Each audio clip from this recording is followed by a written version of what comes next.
ene mechi Africa Phoenix Web TV simele mi don to rukuru mi tonle mina tundo mejile azon wa to mebe yodo coronavirus gbogbo pegbogbo mi bi huiyo edala tini agon sisen egbogbo mi bi pataki bene to sin aihome ho mina mo meji ye meyin o hodun tronole de susin ami sare so edala te bo mi ayi hunogan renson affiche de nuwa o amisa ton to gami ton hun no sinu bo yebe amisa temetemele yo yebe amisa le nugbo amorupo agun bisike reron o tronkumani ni kunde ton do couvert hunogan renson affiche ton ye dele de su yebe no wiwa mon koton bo mi fine trolo mi na mono mejile aloki klo podo no sunda onu po ye meyin agun wi fine ton le ino klo lo ganji mo mi se ko ene ba misa sin bibe hwenu ene eji rambo bio khome beaucoup pipa han pe hode de ho de temetemele e ho fine bo hunokan afiso renson ewayi yewe ho loboado ho bon Matthew sin aliji modupo wita temeteme lesin alijiwe ye kha yewe bon ho mi ado mi do mejile minima do to yewe ho hunokan afisu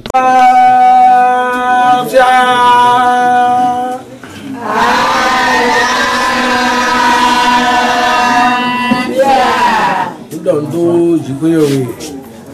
e da olopo ayigba ko da nu e demele okre mi so do ndo e ba si esin centron re da to mi to eze mo kule po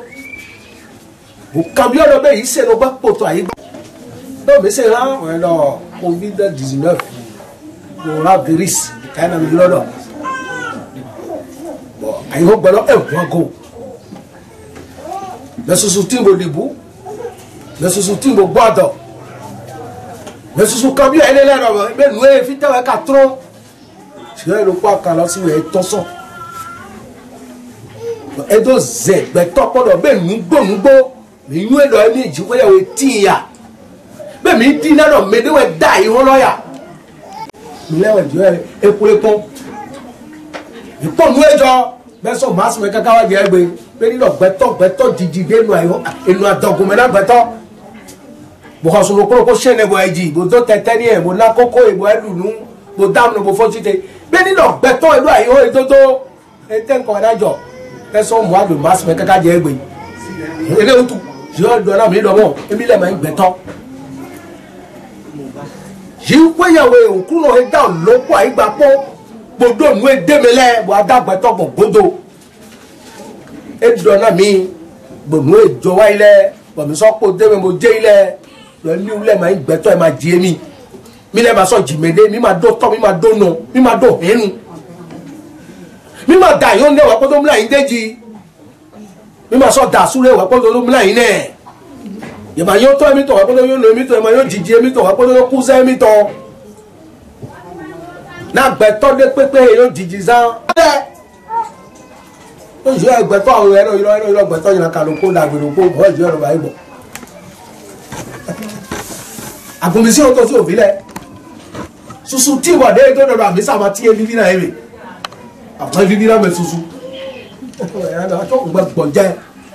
gbọ̀njẹ́ so o asa chato o vendredi o mardi akwejo o gbọ̀njẹ́ martin o kreda to po gbọ̀njẹ́ ni ebe me e to church hall me fi dile mo kamioro abisa e ka dote le lewe veradi àwọn me bi veradi alo gbo bo horo me no na mo kamio gbon de do do abisa te so to church me no le lewe bibira ama mo mere ne adi me bibira hu ga me ndara me bibira e hu ga me vera gaji Bernardo ma un be toje ma un be toje sa chato ma toje keke kwe a to bibo aso wa ana o e ba si ma do kan le si kwe we na so do duro da pe Bernardo ba biana Bernardo de ma un be toje na ka bi oro ye me do mo ro apolo ya chapu lo mo so ya go horu na sa mo ko me akwa ma do kan le to lo mi le di ba lo a o ma yin dada go ni to so je ma na mi be me lojuro we amo Novi mi to we amano we church pa me gan pa me le. Ilo nu ni lale mo na mo ma ra ye. E me mo e. Wo mi do dúró dagbe. E me inu ko toton. E me ya gun fi ton. E me do ayi tole ton. Me me le ton. Wo mi na do jira church we do. Me susu e tin di mo na do ko gbe ni le bo lo jo. E wa yi won po mo na do ma o gbe po je. Oh cho. Mado kano le sipa dúró dagbe babiana ina do ni gwa na mado kano le gbe gboje na kan bi odo mo me nu le be ka chakwa le kure mo do hoso keke di ma ko ti alo to ya ga mo au contraire après de gbeto so so do aso bra bra me e so wu gan na mi to abisa wa ti mu ku to ya ga po ran o le je e ma dabla ya okuno jiko ya we da lo pa igba koro ka wi ere mo be ma hu ganu popo e ma dabla ya menela yeze boja le di odo ho ase menela se boja jo na bo to wa yi o gba epo di menela se we ba jama we lo chi ka bo no do fo gba to ti to mi be di baba da ja ko wo ho da ro po di ka mi to lo wa mi sabe gbẹ̀tọ́ tí tó mọ́ àgùntàn bàbá àgùntàn àgùn fi sún àgùn fi yọ̀ ọ́nà bàbá tẹ̀ ká chọ́ọ̀chì wé bí ọ̀rọ̀ bẹ́ẹ̀ náà tẹ̀ zẹ̀ tó fi mìíràn pọ̀rọ̀ bẹ́ẹ̀ náà ẹ̀ chọ́ọ̀chì wé ètè à náà bẹ́ẹ̀ dókítà chọ́ọ̀chì lọ́bẹ̀ ló kó káyé sọ gbọ́dọ̀ yìí wọ́n chọ́ọ̀chì bàbá àzà ẹ̀mẹ̀ wúlò wẹ̀. kọ́lá bìrì sí náà wúlò wẹ̀ tó chọ́ọ̀chì rẹ̀. lọ́dún ẹ̀mí tán ẹ lọ zè nílẹ̀ bó tó tẹ̀sí yìí sè lọ́pọ̀ ẹ lọ zè nílẹ̀ bó tó tẹ̀sí gbẹtọ ẹyin yìí ṣe lọ rẹ ẹnu ṣe lọ wẹ́ẹ́ ẹ̀rọ ẹjọ́ tẹ̀sí àìkọ́ gbà kó sún ẹni lẹ́kọ́ wọ́n mẹ́rin àwọn àtẹ́wọ̀n máa tì í péde jọ́ àdó dọ̀kọ̀rọ̀ mi wútu mi náà tó kíta tó àyẹ̀wò mẹ́rẹ̀ ìrànlọ́ rẹ máa sọ tì í rẹ̀ ìdílé tì í ti ìrànlọ́ ọ̀bọ̀lẹ̀ nǹkan kóru yóò mú ọlẹ́ alọ́pàlọ́pàlẹ́ yóò mú ọlẹ́ alọ́pàlọ́pàlẹ́ bò gbọ̀n fíyẹ́ máa jẹ̀dọ̀ ìrí gbọ́lẹ́ mẹlẹlẹ tí mo họ bóyá kalẹ mẹlẹlẹ tí mo wà sí mẹlẹlẹ tí mo jàdó mẹlẹlẹ tí mo lọgà mẹlẹlẹ tí mo wà ní dábìlà lọpàlọpàlẹ lóye má sọ lẹnu chọọchì dé náà sọ abẹ́bà lóògùn ènìyàn tó chọọchì lọ ilé ayé ìbọn mọ ìhà ènìyàn ká dẹdọ chọọchì má sọ tì í ba ògbé kúrẹ́ mi susu nǹkan yóò dọ̀ wọ́n ti dá ìhó mi lọ́dọ̀ tó fi lọ ẹ bó wọ́n máa ń COVID-19 ẹ pẹ̀lú ìmọ̀ràn lọ́wọ́ ọ̀rọ̀ kòrónà kò fi ẹ̀ kó wọ́n ti dáwọ́ ọgbà kòtè bọ̀ ní ẹ̀jẹ̀ pọ̀ mi àtọ̀tọ̀ àyígbájí ṣé ẹ̀rọ yìí wọ́n ti dá ẹ̀tọ́ sí àhọ́sùn jáwẹ̀ iná tó mi bọ̀ láàmì ìwé kàwé alẹ́ jí tó gbé ẹ máa yẹ lọ COVID-19 fún wa wàhálù dọ̀rọ̀ mi lọ́wọ́ mi nà wégbé nàta pẹ̀lẹ́ ẹ̀mí náà ló bí àyè wọ́n mẹ́ náà jẹ̀mílẹ̀ òkú bá yí jí kò náà tó yí yẹ gbẹtọ ma tẹ mọ wei lọtọ tó mi mọ wei ìwáyé láti 7 verset 21 òkè ara mi pẹ̀lẹ́. kẹsàn án kọ́bẹ̀. ẹ̀yà ìmọ̀lẹ́ tó fọ́n ṣègbè mẹ́tọ́ tó fà wei. ẹ bẹ yín. mẹ́tẹ́ pépé kẹ́ yìí lọ́bìn. òkú nọ wẹ̀nà bí àhọ́dún ta ọ̀nà tọ̀mẹ̀gbà. adavo ewọ́ ìwà òjò òtọ́ ṣetán etí tó lọ́mẹ̀tọ́. nínú tó tó filẹ̀ yẹn. ase wọ́n yọ yúrọ̀ mi tó pa wọ́n mi wáyé chọ́ọ̀chì ìyá yìí ṣètò àgùnmi sí wọn tọ̀rọ̀ ẹ̀ òmí wá wá pọ̀ gùn lọ ẹ̀ǹgà yúrọ̀ mi gbọ́ sọ dálì ẹ̀ǹgà yúrọ̀ mi gbọ́ wọlé pọ̀ dálì mi ń ga dọ́kọ́ mo dó fi mo dó àṣì mo dó àṣù mo dó àyígbá mo dó mọ́tò kàwé ọjọ́ ẹ̀ dọ́rọ́ mi lọ kàìmẹ̀nu àyọ̀ mẹ́jẹ pé wàá ṣe ẹ̀ǹgà yìí hùnà gán sí òbí àǹgà yìí pásọ̀ sí bí ọ̀ǹgà yìí orí sí bí àǹgà yìí bo kọ́rọ̀ gán sí òbí pẹ̀lú ẹ̀rọ ẹgbẹ́ wàá ṣètò àgùnmi sí wọn tọ̀rọ̀ ẹ̀ wàbí àgùnlọ́wọ́ mo làwú ní agunlọ sí òbí alẹ́nu lọ́mẹ̀ ẹ máa yẹn nẹ̀ ọ̀yà àjọ yìí kó yẹ̀wò sí òbí àpárò kó lè jù wáyé rí ẹ ó náà wọ̀ àpárò kó lè jù wáyé dìbò mímú rí ẹ ẹ máa yẹn wẹ̀lú ẹ nítò gajì kó ẹ̀mí láyé jù ẹ rẹ yẹ̀mẹ̀ kò yí ṣètò àgùn ẹ wẹ̀dọ̀ COVID-19 fún wa amadu azalo kó dùmọ̀dọ́ bí ọjọ́ ti mẹ́ kákákákákákáká bọ̀ àbí sáà ló gbọ́ bẹ́ẹ̀. Àbí ìwé nu ẹ dọdọ àmì sáré náà tẹ ìwé lẹnu akitagba ẹhọn mẹ o tẹ yẹmẹnu lẹwa o tẹ àjọjẹ o tẹ mẹ òwú o tẹ àzẹjú o tẹ sọdẹdọ mẹ o tẹ àìmúrò pẹlẹ nu efi yẹ ma jẹrọ ani múlẹ yìí jẹlẹ àti ẹnu ẹ ma sọ bóyá jọ ẹ lẹ ba sí òkú náà lọ ẹ mẹ mẹdẹ pépé kò ní lọmi lọ òkú náà ẹ mẹ wẹlẹ bí ọ̀nà wíwé lọmẹ Angai prophète de soit Jésus, anomai. Angai le mra into Jésus si homme 24 heures sur 24 heures. Angai le mra into mosquée. Na ko do ko mai gwegbe. E mai we jo do do. We na jo do mi na wa we po we ni we na po ise lo. Me susu tin ni we ba ta ko am sa mo yo am sa be lo so awon. We na mo iba si agunbile to aliji ti we ko do lo je. Ami sa obera re. Bí o bá sọ fún ilé lọ ẹyẹ mi sá abẹ́ tuntun tí mo bá tẹ̀sẹ̀ ìjà òjò kọ̀ ní kákákáká tá ẹ̀ ló pé tí ó ga jù abẹ́ ìwé tẹ fún ìfúyẹ́ dẹ̀ òwe tó ti lọ sùn tù lórí tó fi dùn ní máa ń yọ ẹ̀ yìí tó ń yan lọ sùn tù wọ́n kó àṣà yẹn tó pé mà lé yóò de tó àṣà gbogbo ẹ̀ tó lọ mà sọ wà mí sá lò pé ẹ̀yẹ tó yan àdẹ̀ òun lọ sùn tù káká yẹn ni ẹ̀wọ̀n ìjọ ló lọ náírà fọ́bẹ́. E ma yin mede pepe yiro mi okuno na bi a ho ta won to me gba adavo e o wa dro to se ton eneme abase e be ya so kre je no do me e dro yin do jo e din ne me ya so kre do ina se le ko wa we to ara mi ma o se we ra so be so to tari gbele to da o le bo ja mo gba to ko kuku wa de da oyin gbe jẹgbẹ ma sọ gbẹlẹ basi fi amúlò jẹ koligbo náà ilé àjẹ kolijẹgbọn fi ọlẹ ìwé amúlò du náà ilé àjẹ dudu ògbógbó náà gọhọ mẹti ìbòwé ma tẹ kpọlado náà lẹnu tó gọhọ mẹ náà wò ti wò gọnu kaka jẹ hàn tó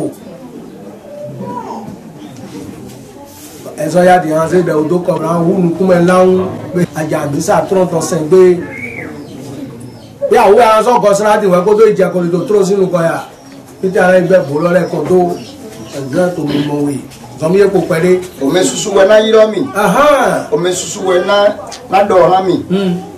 to azane gbe do kuno be mule ma ko do dai bon oyin to me koro bon oyin to me ni ko nya le gba le je ko de mi ma mo mi me bi ayo mele mo to jo se wa do le mi me wa nu ira kale bo so ho wa fi di mo do nu kun la la re ìwé ẹ̀dọ̀mọ́ ìnáwó ayọ́ ìṣọ́ bó bá pò mẹ́pọ̀ èkì fẹ́ tó yìnbọn tó mẹ́lẹ́ ìnáwó ayọ́ ọ̀kúnrún ọ̀rọ̀ bó bá pò ẹ̀jọ́ tó di dọ̀dọ̀ méje pépé kì í náwó àjẹsọ kótó yóò wá yìnbọn tó tán wùmẹ́ tán jájú tán lọ́gà tán lọ́mẹ́kó tán di ọkọ̀ tó kọ́ námẹ́lẹ́ ìnáwó àjàsá kótó tán kótó ìnáwó tó di lọ ìyá ẹ̀mí ká sẹ́wọ́n ma ìdódẹ́wò ma ìnáwó náà mi ma àkùndísí ọ̀tọ̀ sí ìfìwẹ̀ mi ma ó lè má ka sọ́kọ̀ rẹ ìnáwó yíyàwó yìí ògbàna jẹjúwe ana ìzòmẹ ló àkóńtó covid-19 fúwútú òkìtàdó àyẹwọmẹ àkóńtó covid-19 fúwútú bọ̀dúndé pépé àṣẹ̀dá ìwà wẹ̀ náà wọ́n jẹ́ ọ̀sìn ìwúlẹ̀ àmọ́ bá sí ìwúlẹ̀ àná kó gbẹmẹ kó wẹ́ àdó àjò wẹ́ àjàgà wẹ́ àlọ́ àmàtẹ́ kó dẹ̀rọ kó wẹ́ àmà ká chọ́ọ̀chì mẹ́bí ọ́ wẹ́ àjàgà kó ló wẹ́ àdó àwọn àdó yọ jù ẹ̀ òkúrò ẹ̀ nga sẹ́wọ́n ma tó lọ́wọ́ gákúrẹ́ nga sẹ́wọ́n lọ́dọ̀ ẹ̀ náà ń yan àwọn sọ́nù kọ́. yàrá yìí mọ̀ tán yàrá wọ́n dẹ̀ lábẹ́ chọ́ọ̀chì mẹ́bí àdó fún yàrá dó àwọn gbó yàrá sàlẹ̀ yàrá yóò ní ìyàkùnrin náà yàrá kò nù dàgbà tọ́lá pọ̀ yàrá kò nù yàrá jí àti pa ẹ̀rọ tó mọ̀ bàtò bẹ́ẹ̀ náà yà wò ẹ̀dù tó fẹ́ rẹ̀. òhóhó mi mi ó tọ́ ya ní ìhẹ́ bí ọ́ gbẹ̀tọ́ ya ó fi kó wúlé ní wọ́n sọ tó covid-19 kò ní òbí alẹ́ ní lẹ́fọ̀ mẹ́ àbí ó kí fẹ́ tó yìnbọn tó bó tó yìí wà ìgbò ètò mọ̀ wà ló bí àdáwọ̀ ṣe ìwé ṣe sọ̀rọ̀ ó bẹ́ẹ̀ sí ibi méjì ètò ọ̀tọ̀ lábẹ́ mọ́ àwọn bá sin tó chọ́ọ̀chì bẹ́ẹ̀ ètò ọ̀tọ̀ ìránṣẹ́ ìránṣẹ́ ìmọ̀ ètò olíwé ètò ọ̀tọ̀ ìránṣẹ́ ìmọ̀ ètò ìdágbébẹ̀ ètò ọ̀tọ̀ ìránṣẹ́ ìmọ̀ ètò mosque ẹ̀dẹ̀ náà ìdí ẹ̀dẹ̀ mọ́tò gan lọ́bẹ̀ àná sọ́wúlé kò mẹ́mí mi ó pe sí àtúnlọ́wọ́ sọ́wúlé yẹn gbogbo ọ̀họ́ gbígbọ́ tó lọ sọ́gbọ́ arámọ̀nù kan tó tutù mọ́ máa gùntàn tutù bàbá àgùntàn tutù ni. àbí àdìkè òjò yìnyín tó lọ bí ọ̀yìnlá tó mẹ́ bló àdìkè òjò yìnyín tó lọ bí ọ̀yìnlá tó mẹ́ bló náà ní yú ẹ̀dọ̀ gbẹ̀màdókòrò tì ń gbó wọ́n ń lé lọ́wọ́ mi tó dídì gbẹ̀màdókòrò tì wọ́n gbẹ̀màdókòrò lọ́wọ́ yìí gbẹ̀tọ́ ẹ̀mí gbẹ̀tọ́ wẹ̀ ìgbádà iye kò bá fílẹ̀ dá ìwà pọ́pọ́ tó dá gbẹ̀tọ́ wọ́n tẹ́ mọ́ àgùnbísí wọn tọ́ tó gbẹ́rọ̀ mi lẹ́mọ̀ọ́ jẹ kórè náà gbẹ̀tọ́ statue mi dé votọ̀ mi lẹ́mọ̀ọ́ sẹ̀ àdàwùjọ ẹ̀ dá lọ́pọ̀ àgbà pọ̀ èmi máa yún ẹ òmìnira pépé máa yún ẹ ẹ máa dó tó máa dó nínú ẹ̀mí ló sẹ̀ lómi dín ládọ̀ ẹ tì àmúwọ́ máa ń gbẹ̀tọ́ ẹ̀mí tọ́rí ẹ̀ mi do zo yeme no se gbeto yeme no se Jésus yeme no se Mary yeme no se Maria mazo ya no be jo mi le to gbe na mi do mo mi le mana yuro gbeto no gbeto mi to grand frère mi to we grand soeur mi to we e si ga do hu no de pepe e si ga da hu wo gbeto so fo gbe me e ga do hu na igba bo igba ke wo gbeto bi e be do ko do gbeto e we na do jiji za bo do kuzan o tu mi le no se gbeto ji ko ye we gan mu ko toro we no se bo mi ka so di na do gbe ma do ko do tin ahoru ta no toro tin bo me de pepe ka di e do na di busi yo to ko popon e do na yise mo na do ndidi dojo e lo tin gbo do so no yo ko fun be ko ta ko fi to igbele c'est ton jete jale joyin na do mi to na jo ko jije mi to na mi go ya ko me si won to le mi we na if ile we ro akonto e kesi centro asu gbeno ye kesi centro gada fama su won do ya ko to me no tira ga holo to me kesi centro mo wa to le na wa fi won to tira ga holo to me ko se wo gbe to wa nu komito ko ni o he gbe to wa ne bo jo me lo se wa nu komito ro tira ga holo to me e ka to be ha ko ti mi to le di kesi centro asu gbeno ye kesi centro gada fama su won do Pone huno kando yewe ho ene gudo ya ewana ndudu eyilodo communion club isine eyi ba eme ya gunvile ipatapata bo ho hundo ho hunji me ya kan ho bio agunvile do mejile ne ikamundu wa elogben aji ina mi nukun moje nume de vivi ni igbe ayajije yin iton yo idoni mi David Toviledo à l'état civil. Je suis fidèle de Bichiquet Lumière de Dieu. Aujourd'hui, on est dimanche et nous sommes en train de célébrer la messe après 3 mois de suspension. Et déjà, on peut constater que les fidèles avaient soif de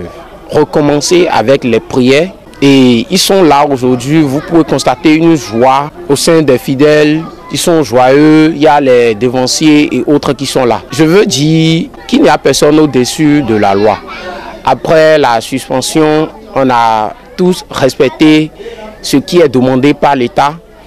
Et aujourd'hui, je suis joyeux de voir les choses recommencer. Et je remercie beaucoup Dieu qui nous a permis d'être toujours en vie, qui nous a épargnés de cette maladie qui est coronavirus. Je remercie aussi l'Esprit Tron et je demande qu'il continue de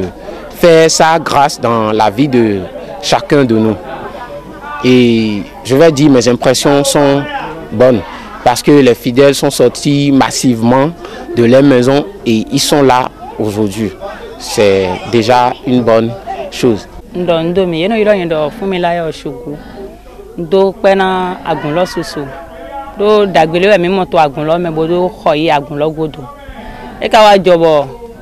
Yedo gande masingando na mi abinu kontore masingando na mi do minima wa agunlo me blo mini do agunte to gamble blo ado na mi do agunlo blebo to le binisu mi do pe susu do ma so mo a fi esale ndi azon ma jemele ta ma du me afole ma we so afole go eso je gbedin de so do mele ni hu eso hun bo so po mi ton le so gobio ayaji jeme ayaje do okunu ni na so po mi ton le kaka tinsa afole mana we so afole me de se po hono kan afisu bodo mejile fita ai khai kai o amisa sinsendo tron vodun bo me sedo to me fine me da ho na mi teme to fi agun go si do we yin do da ito agun ton do gbe me biro tron si alenu me da ho ena me nu ku moje meton nyewe yero yoro do Toviledo kento konu finayon no kan so afisu bo yin vidiji beneton bo kajo to akrupa to mi sete kame nyewe yin do poto tron peto de ka la fi asi hun ganleme bokayin bokono manu wato fakanto numoto bo yenwe jiwes ko na gun to yesinse to bo mi do ba amisa to tron me gbo we kezu enele po me to egbe yenwe jiwe na mi mo lo we na gbegbo lo bo do do tron do amisa gbo we kezu enele po me yenwe jiwe na bo do to amisa do yenwe do aito agun sinse ton to yesin tron me gbo we kezu enele po me bon ni mina do pitara mi de o se wo kan bi oto le na diga e ko jimi e ma ndo ai jimi do amisa de me ye jimi ko nu mi mo po do ene wo nu ni na we bo ma wo na mi son no mewa o de nu mi mo to nu kan yi bo mi to gun won bo ma ha me bo to yi ko nu mi mo ro po mi gbon mi sa dele me na nu na de ma wo na mi na nu mi mo ro tu mi sa no le hun mi bo mi gbon mi sa susu we tegezo amisa me gododo mi wa moto mi mo mi ton le me do amisa de me mi gbon le ma inu mi ton o mi do aje tete jije mi ton bo do abe ali yin jo amo si ali mi ya to hun no tron ton yin ton mi yi tron lo to 1991 de mi to tron lo iharo ko eji so to gbogbo agun no ton zera to 1991 lo bo amisa do tin amisa ma tin to tron me bo me de no ba to segbe gboro honu e ma tin to gbe lo me ma be ne gbe lo me ma tin yen we hewa yen we mra yin to zame dopo bo gbigbo lo wa do ze mi huto mi to ho lo tin nu gbodin eze mi huto bo mo kan da hode to hu me kan lo ma topo kan lo e toje da o kan ke awon nu eton wa awon lo mi ono to tin tron me bo ero to didina zemi mi we ne nu ye to amlo me no to zigidi dubro to nu gbagbo ho me e ma yin nu pe vide baba che no fomro afa hon to ji no mo do e te ka jo gbogbo tan to ho me ayi mi mo no gba nu no gba legbon ho gba sin do ho me e ba ina mi ti tan we to atoto en do amoyin de to agun da ho de sinu kan bon to sinse bayi de baba che so fon wa fon mi ndo nu le we mo boya mi sa de me ton le we to nu jire to goyi ndo la lo ko lo ma igbomo ndo to di do na mi do ma premele bo no wa sina yi ma bai se to trome we peche wa do na mi do ma zei mo hun no ga me hole bon yi ga chete to achupa vo de nu to so pade se wen do be bo do ne gbigbo ele to sinzami e do gbele ma se nu mo nkan to trome pe ko gbe na go ibo mi na yi ga mi ton ya chavu ai pete to parun kan mo na kan bi o do be nu mo nkan to trome ya bongo wa gbe azai de me yi ga chete e do ya chavu gbe do ma se nu mo nkan to trome me ni ma gbe na vie ton créer nu le ma mo mi to godo donc igoso don si ta bo créer ami sa lo me chan we créer fi ami sa bi o trome gbon ni o mi do ato nu kan yi kaka je gbe nu le wa jo gbon godo ni ba mi sa do a pe tron si nu to me de me nu do a doju yo ko se mi do bon mi ma ga dogbon moto we lonu e wa moto din me we lonu ma yon nu e ma o mo nu e yesin tron lo mo bodo de mi bo si agun lora to to nu ko mi mi to amu to mi mo din lo nu dagbe hihun we tron lo bo a lo deje kana segbon na agun vile ni do atikelu vile ni do yin won na bo se me ho mi to le ma segbon loju e je do ade mi ledo ni mi no ai do ali nu gbolo ya e tewe agun e do gbonfo na agun le po le agun de pepe ma gbonfo